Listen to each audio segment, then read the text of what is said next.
Bonjour à tout le monde. J'aimerais vous parler aujourd'hui de l'allégorie de la caverne de Platon. Une allégorie, c'est une métaphore, hein, et cette métaphore se retrouve dans l'œuvre de Platon qu'il a appelée La République. Je pense que c'est au volume 7.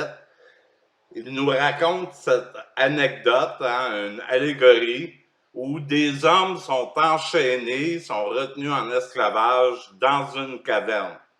Ils sont liés par les mains, hein, ils ont des chaînes à la main gauche, des chaînes à la main droite, afin qu'ils ne puissent pas tourner ni à droite ni à gauche. Ils ont des chaînes aussi qui les retiennent par le cou, afin qu'ils ne puissent pas voir derrière eux.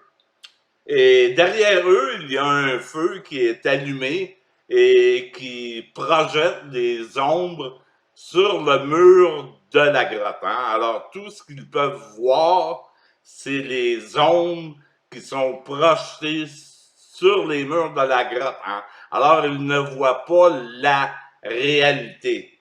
Et derrière eux, il y a aussi un mur. Et derrière ce mur, il y a des marionnettistes qui vont faire paraître au-dessus du mur toutes sortes d'objets qu'ils vont projeter les ombres sur le mur. Alors les prisonniers de la grotte, tout ce qu'ils voient, c'est des ombres de ces objets. Alors ils ne voient jamais la réalité des choses telles qu'elles sont. Hein. C'est seulement des ombres que l'on voit. Et ces marionnettistes représentent les sophistes de l'époque, hein, c'est-à-dire une catégorie de personnes qui critiquaient les philosophes de l'époque. Hein. Ils représentent aussi les politiciens.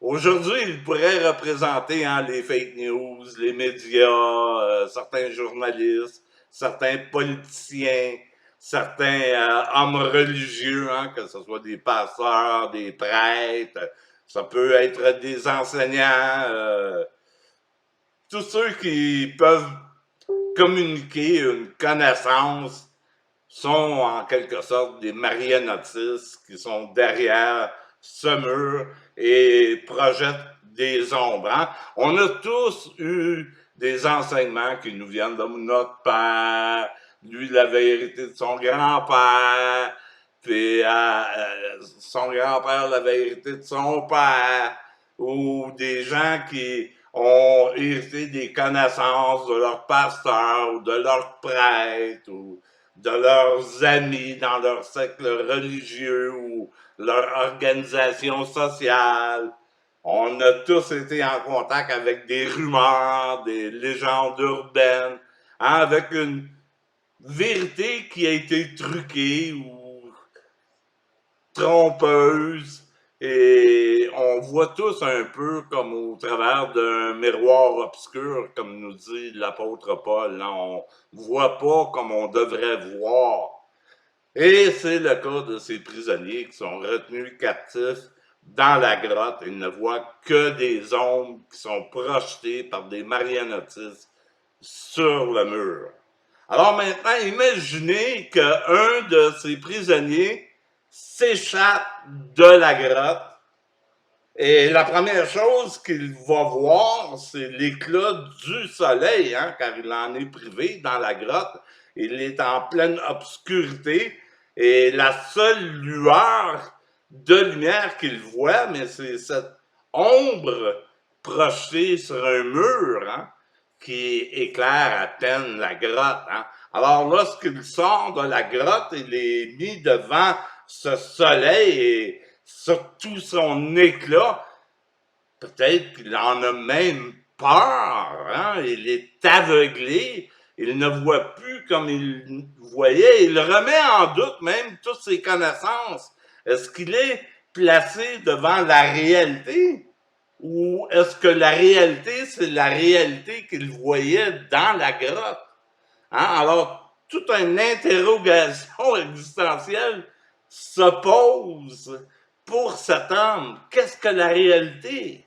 Est-ce que c'est le soleil? Est-ce que c'est l'ombre du soleil dans la grotte.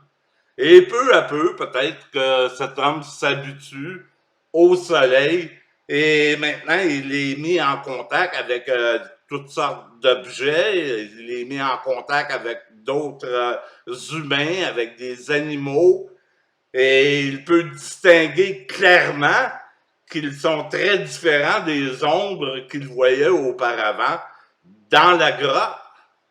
Et il s'accoutume petit à petit et il en vient à réaliser que c'est la réalité et que lorsqu'il était dans la grotte, mais ce n'était qu'une ombre des choses réelles.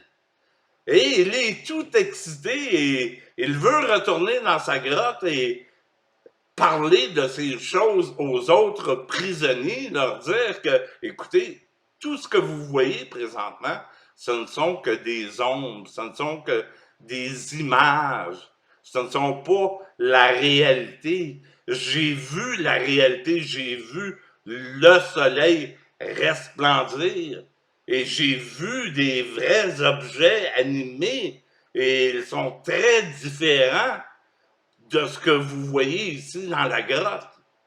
Et probablement, ils vont tenir cet homme pour un fou ou pour un menteur. Ils vont tenir peut-être les propos de cet homme-là comme étant dangereux. Et peut-être même qu'ils vont chercher à le faire mourir. Et ici, on voit clairement qu'il fait allusion à son maître Socrate. Hein? Socrate, on l'a condamné à mort, on l'a forcé à se suicider, car on l'accusait de parler contre les dieux et d'être une nuisance pour la jeunesse, hein, d'être extrêmement dangereux pour la jeunesse grecque, car il parlait contre les dieux, alors on l'a condamné à mort. Vous savez, il y a une autre personne qu'on a condamnée à mort aussi il y a 2000 ans, qui est venue nous parler d'une autre réalité. Et cet homme accueillait tout le monde auprès de lui. Hein. Il accueillait les femmes, les enfants, les pauvres, les étrangers, les malades. Il faisait du bien à tous. Il avait une très grande générosité et il aimait les gens d'une façon inconditionnelle. Et les gens qui ont voulu le faire mourir, hein, Jésus dit, vous voulez me faire mourir? Et ces gens disent, on ne veut pas te faire mourir, nous on est des fils d'Abraham. C'était des gens extrêmement religieux, hein? C'était des gens du livre. Jésus leur dit, vous sondez les Écritures parce que vous pensez avoir en elles la vie éternelle et vous venez pas à moi pour avoir la vie. Vous sondez les Écritures et ce sont elles qui témoignent de moi. Et moi, vous cherchez à me faire mourir parce que je vous ai dit la vérité. Et Jésus constamment dit à ces hommes religieux qu'ils vivaient dans l'ombre des choses présentes, qu'ils servaient des ombres, qu'ils servaient des figures. L'apôtre Paul, lorsqu'il réfère à l'Ancien Testament, il dit que ces choses étaient des ombres et des figures des choses à venir. Ce n'était pas l'exacte représentation des choses. Mais ces gens se disent des fils d'Abraham. Et c'est Abraham qui avait reçu la promesse et les alliances. Hein. L'apôtre Paul se glorifiait lorsqu'il était pharisien, né de pharisien de la tribu de Benjamin. Hein. Il dit les promesses c'était pour nous, les alliances c'était pour nous. Et les gens religieux en Israël s'étaient mis à s'imaginer que l'alliance d'Abraham les concernait uniquement.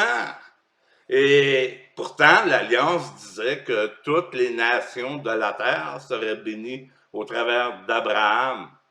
Et plus loin, c'était même dit que toutes les familles de la terre seraient bénies en Abraham. Mais eux croyaient qu'ils étaient les fils uniques, les descendants uniques d'Abraham. Et tout dans leur comportement gravitait autour de ce qu'on appelait la loi mosaïque. Hein. La loi mosaïque, c'est plus que les 10 commandements. Il y avait environ 644 commandements, je pense, dans la loi au complet.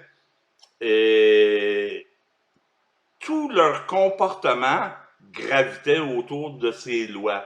Ils avaient plein de choses à faire, à ne pas faire, beaucoup de restrictions alimentaires, des restrictions au niveau du code vestimentaire, sur leur relation avec leurs voisins.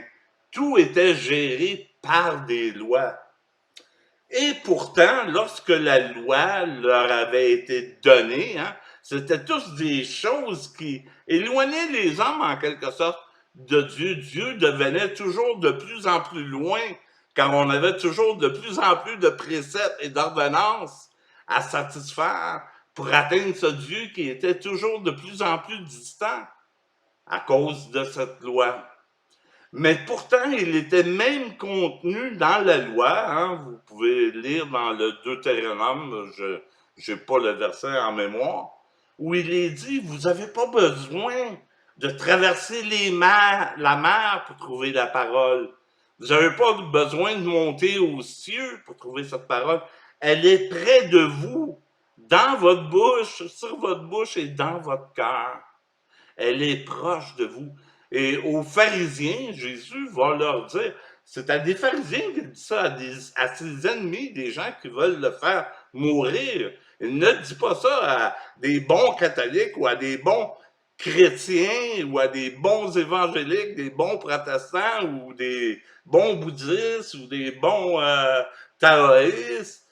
Il ne dit pas ça à des gens uniquement religieux, mais il dit ça à des gens méchants qui veulent le faire mourir. Et il leur dit, le royaume des cieux est au milieu de vous. Et l'apôtre Paul va reprendre les mêmes paroles qui sont dans le Deutéronome quand il dit dans l'Épître aux Romains, que dit la justice qui nous vient de la foi?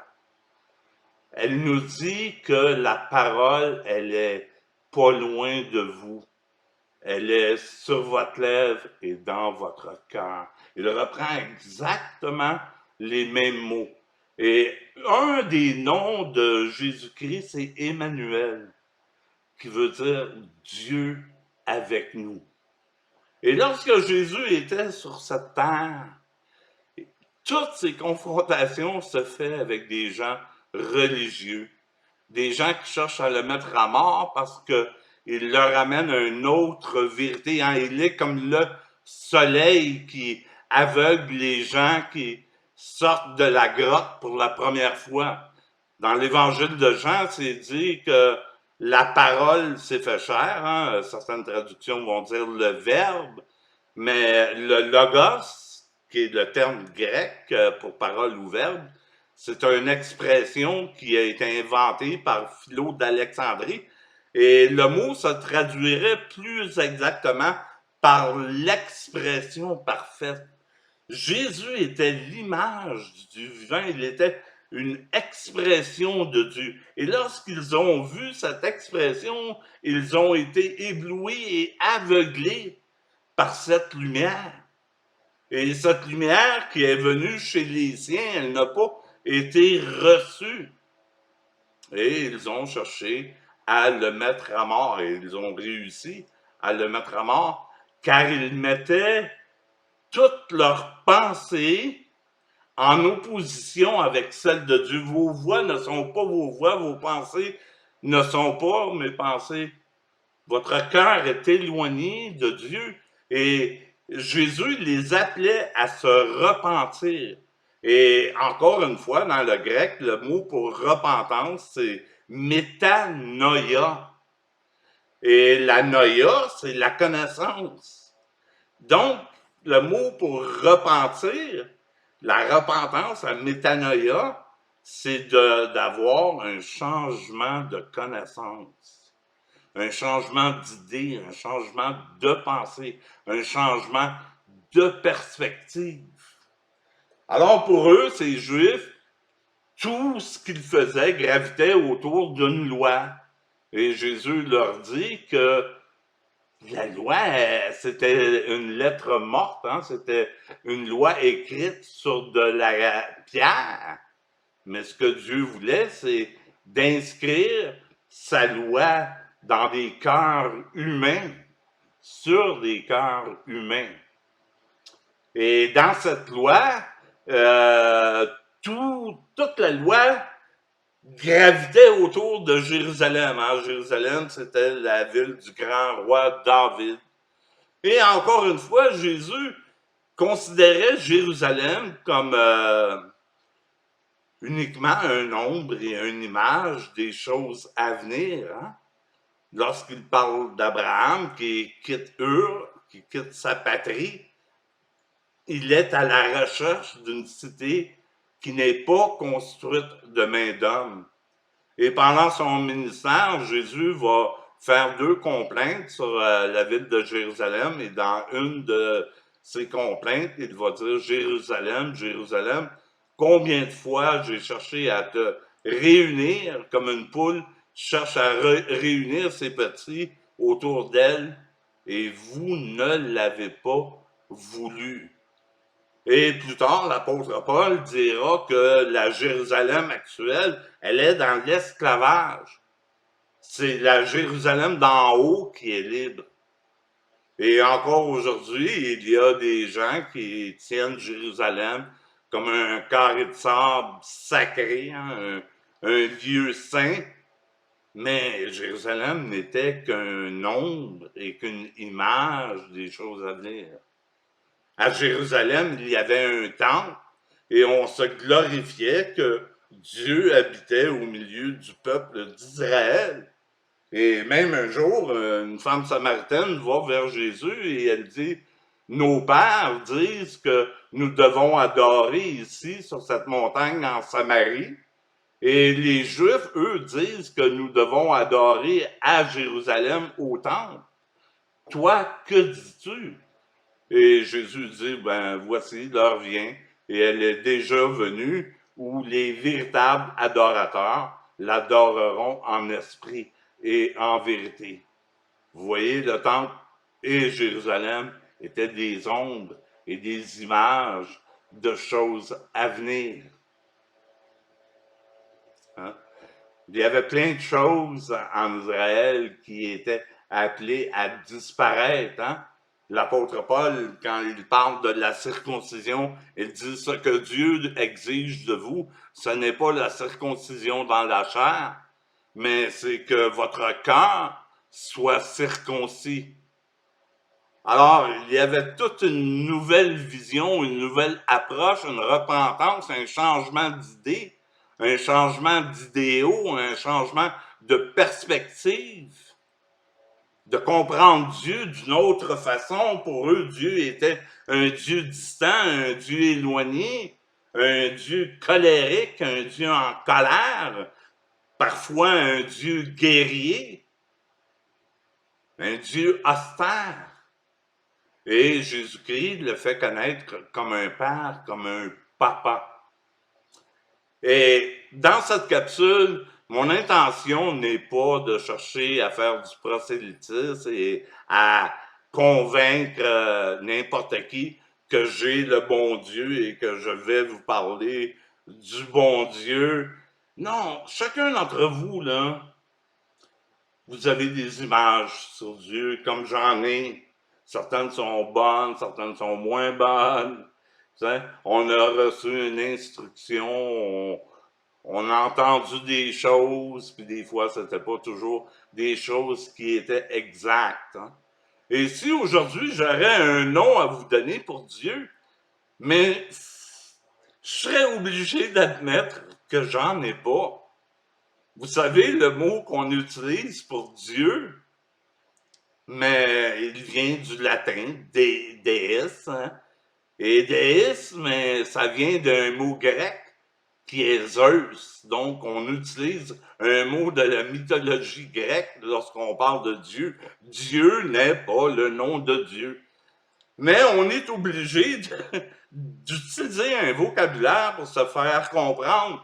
Et la Bible est remplie d'anthropomorphisme. Un anthropomorphisme, c'est de prendre quelque chose de terrestre pour essayer de nous faire comprendre des choses célestes ou des choses spirituelles. Mais ces anthropomorphismes arrivent jamais à exprimer pleinement ce que sont ces choses. Prenez l'exemple, si vous me demandez c'est quoi le nom de Dieu et que je vous dis un nom sur Dieu, mais là encore, la Bible nous dit que son nom, il est au-dessus de tout nom. Fait que même si j'arrive à trouver le nom le plus parfait pour Dieu, mais son nom est encore plus parfait que le nom que je vous donnerai. Vous savez, même les Juifs n'avaient pas le droit de prononcer le nom de Dieu. Hein, ils l'écrivaient avec un tétragramme, hein, les 4 lettres YWHV.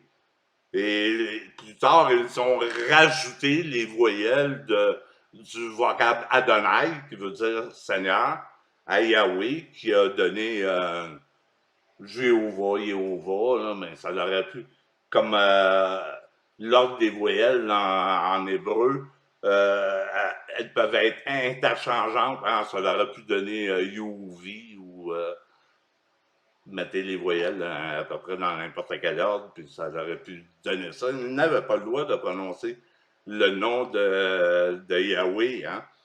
Et quand on traduit Yahweh en hébreu, c'est pas je suis que ça donne en hébreu. Hein. Ça, c'est en grec. Et goémie, en grec, ça donne je suis.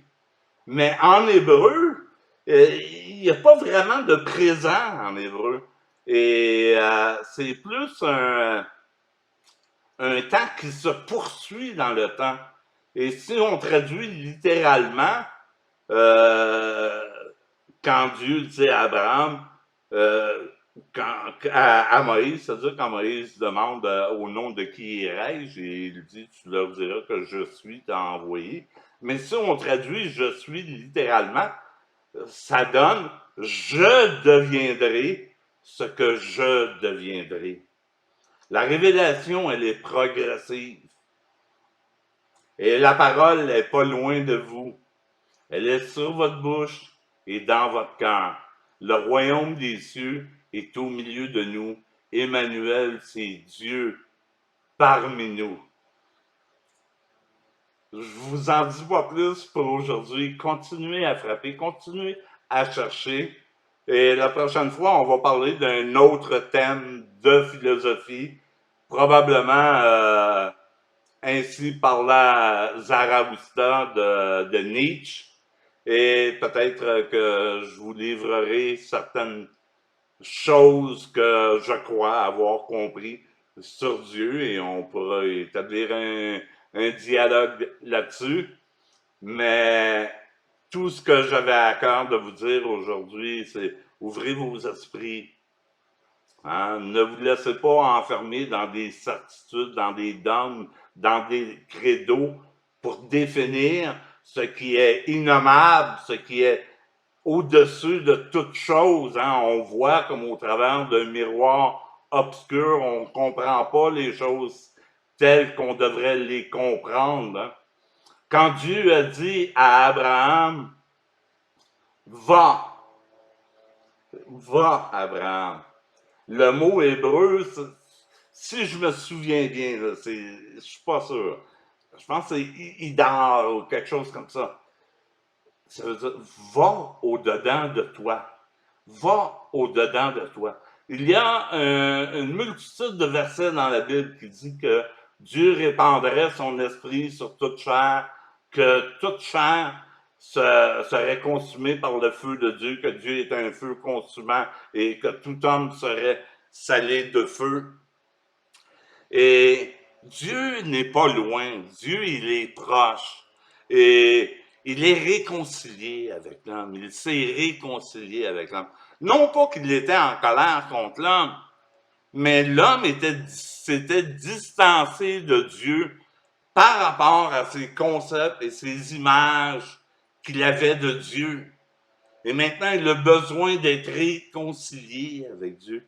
Il a besoin d'être amadoué, hein, comme l'homme qui sort de la caverne de Platon qui découvre pour la première fois le soleil et qui découvre les objets tels qu'ils sont. Hein? Il a besoin de voir clair, il a besoin d'avoir une vision autre que celle qu'il a présentement. Hein? On a souvent des mauvaises conceptions sur Dieu. On voit un Dieu guerrier qui cause des génocides ou qui cause des guerres saintes ou qui tolère le racisme et l'esclavage ou qui rabaisse la femme. Mais c'est des faux concepts qu'on a de Dieu. Hein? Faut aller chercher les bons concepts.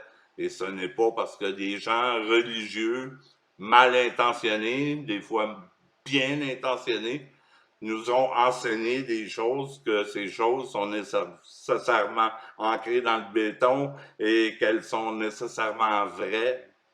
Parfois, on a besoin de changer d'idée. On a besoin de se repentir, de voir autre chose. Hein, car nos pensées ne sont pas ses pensées et nos voix ne sont pas ses voix. Alors, on est appelé constamment à adapter notre vision à des nouvelles réalités. Si quelqu'un est en Christ, il est une nouvelle création. Les choses anciennes sont passées, voici, toutes choses sont devenues nouvelles. Alors, j'imagine que s'il est une nouvelle création, mais tout dans cette nouvelle création a changé. Et c'est à nous de découvrir ces nouvelles choses, pas avec nos vieux yeux abîmés dans la grotte qui voient d'une façon partielle, au travers de des ombres, au travers de des images. Alors, j'espère que cette analogie de la grotte ou de la caverne de Platon vous a fait réfléchir un peu sur comment voir les choses différemment. Je vous remercie d'avoir été attentif. Peace. Bonne journée à tous. Bye.